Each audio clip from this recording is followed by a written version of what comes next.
Honourable supreme court में state of Bihar के द्वारा बिहार में हो रही परिषदीय प्राथमिक विद्यालयों में लगभग 80,000 पदों में बीएड अभ्यर्थियों की एलिजिबिलिटी के मैटर को क्लेरिफाई करने के संदर्भ में 320 पेज की जो एसएलपी दायर की है, उसमें एक महत्वपूर्ण पॉइंट के बारे में मैंने आपको डिटेल में बताया था, जिसमें राज्य सरकार ये कह रही है कि हमने केंद्र सरकार को पहले ही अप्रोच कर लिया था बीएड अभ्यर्थियों को इस शिक्षक भर्ती में शामिल करने के लिए आरटी एक्ट के सेक्शन 23(2) का प्रयोग करते हुए कि हमारे पास जो डीएलएड अभ्यर्थियों की संख्या पर्याप्त नहीं है और इस वजह से बीएड अभ्यर्थियों को इस शिक्षक भर्ती प्रक्रिया में शामिल किया जाए। उस डिटेल्ड एनालिसिस वीडियो में मैंने आपको बताया था कि ये पॉइंट अगर राज्य सरकार सही बोल रही है और ऑनरेबल सुप्रीम कोर्ट के पटल पर अगर ये सभी चीज़ों को एविडेंस के तौर पर साबित कर पाती है तो फिर बीएड अभ्यर्थियों का पक्ष बहुत मजबूत होगा। लेकिन वहां पर मैंने कंडीशन का प्रयोग किया था कि अगर ये साबित होता है तो, अगर राज्य सरकार सच बोल रही है तो, लेकिन अगर राज्य सरकार की इस एसएलपी में ये बातें झूठ निकली और ऑनरेबल सुप्रीम कोर्ट के पटल पर ये बातें एविडेंस के तौर पर साबित नहीं हो पाई तो फिर बीएड का पक्ष कमजोर हो जाएगा। इस वीडियो में हम लोग डिटेल में इसी मुद्दे पर बात करेंगे कि क्या ये सुप्रीम कोर्ट के पटल पर चीजें साबित हो पाएंगी।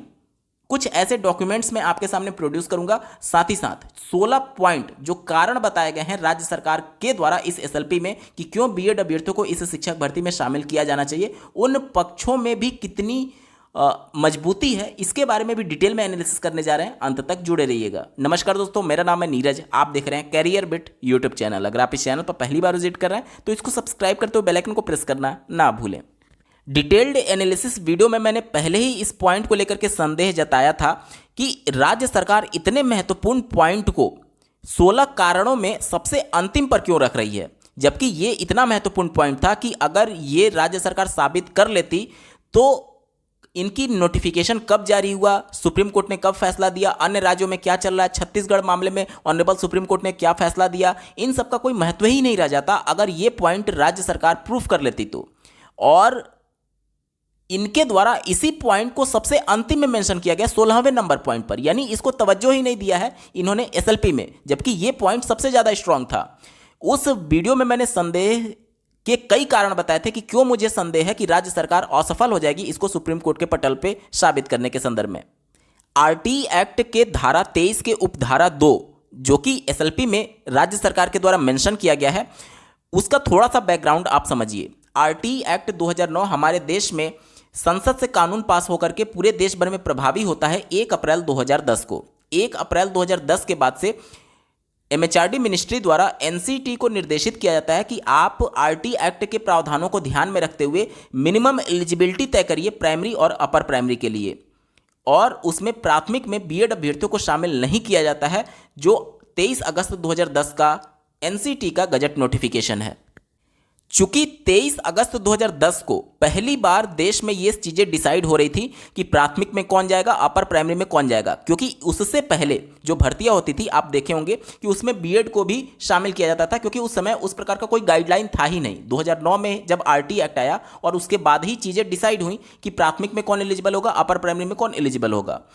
तो उस समय देश की स्थिति ऐसी थी कि चूंकि पहली बार गाइडलाइन जारी हो रहा था तो डीएलएड अभ्यर्थियों की संख्या पर्याप्त नहीं थी, और उस समय की वर्तमान परिस्थिति को देखते हुए जो मानव संसाधन विकास मंत्रालय है, यानी कि उस समय का एमएचआरडी और आज का शिक्षा मंत्रालय, उसके पास कई राज्यों से सिफारिश आई कि हमारे पास डीएलएड की पर्याप्त संख्या नहीं है और हम शिक्षक भर्ती चला रहे हैं या फिर करने जा रहे हैं। तो उस कंडीशन में जो 23 अगस्त 2010 का नोटिफिकेशन है जिसमें डीएलएड ही केवल पात्र है प्राथमिक में जाने के लिए, अब डीएलएड की संख्या हमारे पास पर्याप्त नहीं है, तो आरटी एक्ट के धारा 23 के उपधारा 2 का प्रयोग करते हुए हम इसमें रिलैक्सेशन चाहते हैं और बीएड अभ्यर्थियों को अलाउ करना चाहते हैं, जिसमें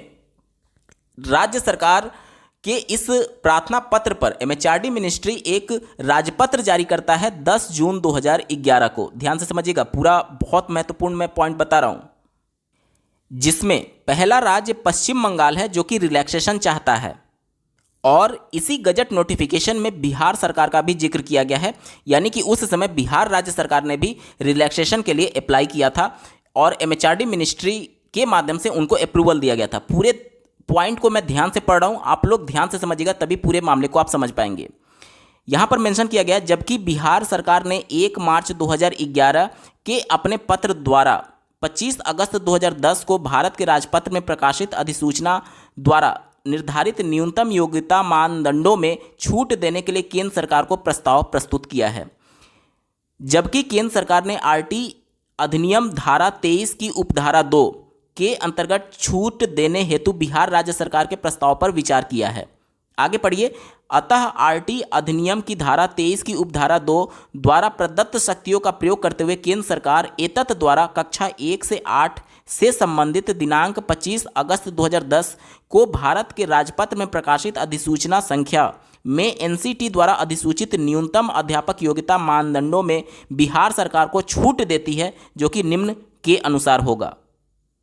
अब बिहार राज्य सरकार में क्या छूट दिया गया था? देखिए, बिहार राज्य सरकार की उस समय जो स्थिति थी, मतलब बिहार में जो डीएलएड और बीएड की स्थिति थी, वो अन्य राज्यों से बहुत दयनीय स्थिति में थी। वहां पर ना तो बीएड कैंडिडेट थे उस समय और ना ही डीएलएड कैंडिडेट थे। तो उस राज्य की स्थिति को देखते हुए जो प्राथमिक स्तर की शिक्षक भर्ती थी उसमें केवल सीनियर सेकेंडरी यानी केवल इंटर अगर कोई बच्चा है तो उसको टीईटी पास करा करके उसको प्राथमिक का टीचर बना दिया जाता था और बाद में उसको डीएलएड की ट्रेनिंग दी जाती थी। और अगर 6 से 8 की भर्ती है तो उसमें कोई बच्चा अगर 50% के साथ केवल ग्रेजुएशन भी किया है तो उसको अपर प्राइमरी का टेट क्वालिफाई करा करके अपर प्राइमरी में टीचर बना दिया जाता था और बाद में उसको बीएड की ट्रेनिंग दी जाती थी। यहाँ तक छूट एनसीटी के माध्यम से एमएचआरडी मिनिस्ट्री ने बिहार राज्य सरकार को एक बार दे दिया है। और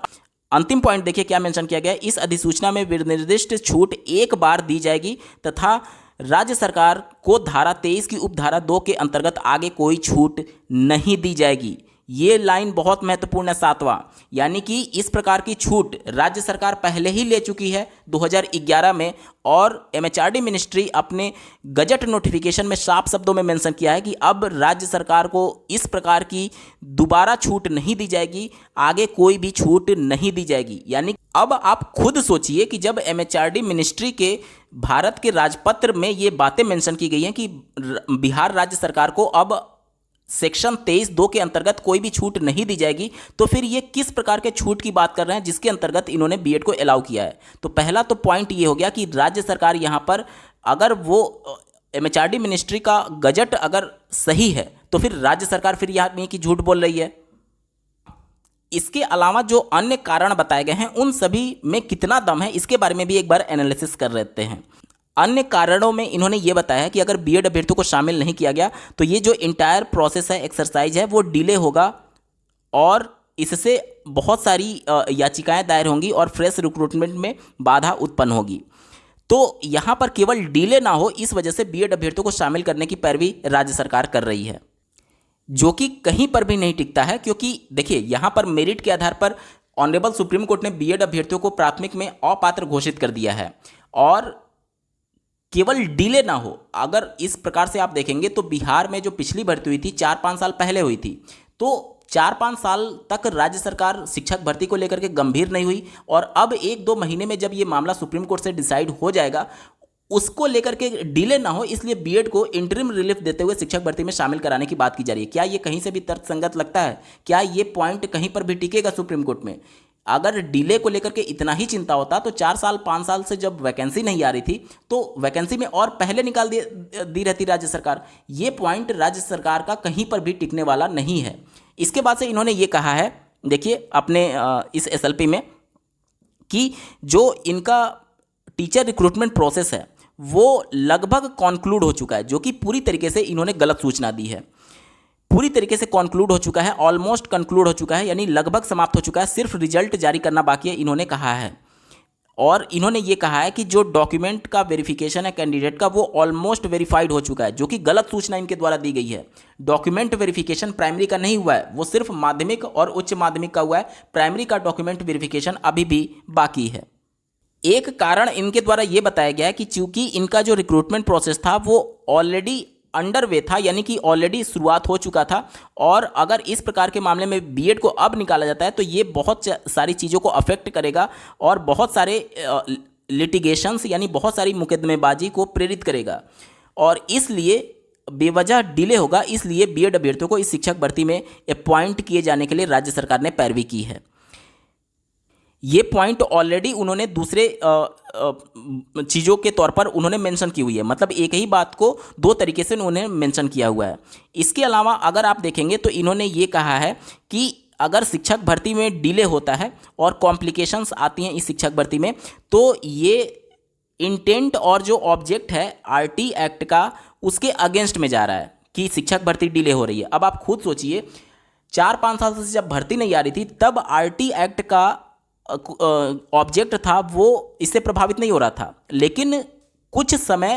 ये प्रभावित हो रहा है अगर बीएड को शामिल ना करने की वजह से, तो इसकी वजह से आरटी एक्ट का इंटेंट और ऑब्जेक्ट प्रभावित हो जा रहा है। ये ऐसे तर्क हैं जो कि कहीं पर भी नहीं टिकेंगे ऑनरेबल सुप्रीम कोर्ट के पटल पर, क्योंकि ये सभी तर्क के बात है ही नहीं, क्योंकि मेरिट के बेस पर और लॉ के बेस पर जब डिसाइड हो गया है तो आपको उस तरीके से चीज़ों को रखना है कि जिसमें कुछ तर्क हो और जिसमें कुछ बहस करने के लिए ऑनरेबल सुप्रीम कोर्ट के समक्ष बातें हों। क्योंकि यहाँ पर केवल राज्य सरकार अगर केवल पार्टी होती तो ये सभी चीज़ें कहने और सुनने के लिए ठीक लगती, लेकिन इसका अपोज करने के लिए और इसको दूसरे तरीके से काटने के लिए वहाँ पर डीएलएड के वकील भी उपस्थित होंगे। बीएड तो खैर इनके फेवर में पैरवी कर रहे होंगे, लेकिन डीएलएड के वकील उपस्थित होंगे जो कि इन सभी चीज़ों का वहाँ पर जिक्र करेंगे। आगे इन्होंने ये कहा है कि एनसीटी ने हमें कोई भी नोटिफिकेशन जारी नहीं किया, हमें कोई भी एडवाइजरी नहीं जारी की, गाइडलाइन नहीं जारी की, नोटिफिकेशन नहीं जारी किया। हमने 28 जून 2018 का गजट नोटिफिकेशन देकर के बीएड अभ्यर्थियों को शामिल किया था और हमारा जो नोटिफिकेशन था वो 30 मई 2023 को जारी हो गया था। यहाँ पर आप खुद सोचिए कि जब राज्य सरकार को नोटिस जारी किया गया दिसंबर 2022 में, राज्य सरकार को पूरी तरीके से भली भांति अवगत था कि 25 नवंबर 2021 को ही एनसीटी का ये गजट नोटिफिकेशन क्रैश हो चुका है और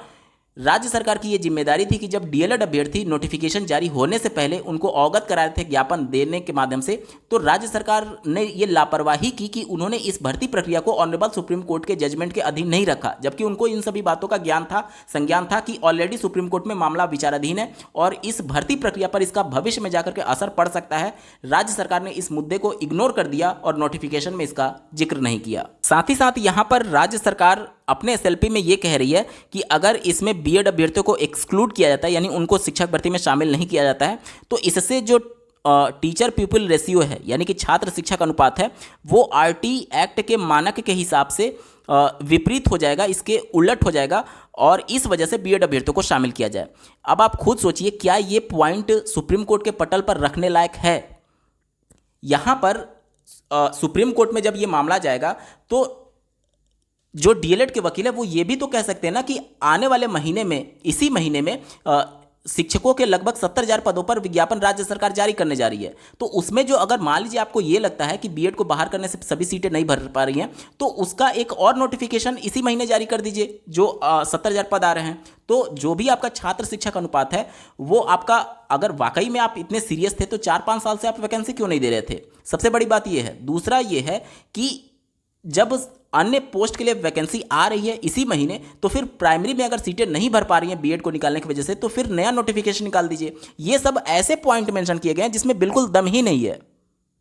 इसके अलावा एक रीजन इन्होंने ये मेंशन किया है कि अगर बीएड को इस शिक्षक भर्ती से बाहर किया जाता है तो जो कंपटीशन का लेवल होगा वो घट जाएगा। अब आप खुद सोचिए कि जो माध्यमिक की भर्ती हो रही है, जो उच्च माध्यमिक की भर्ती हो रही है, उसमें कुछ सब्जेक्ट तो ऐसे हैं कि जितने पद हैं उतने भी आवेदन नहीं आए हुए हैं, तो कंपटीशन का लेवल तो प्राथमिक में बहुत ज़्यादा है उसकी तुलना में। तो ये आप नहीं कह सकते, क्योंकि राज्य सरकार अपने ही मुद्दे में फंस जाएगी सुप्रीम कोर्ट के पटल पर। अगर कंपटीशन की ही बात होगी तो माध्यमिक और उच्च माध्यमिक में तो बिल्कुल कंपटीशन ही नहीं है। अगर देखेंगे तो प्राइमरी में तो उससे बहुत ज़्यादा कंपटीशन है।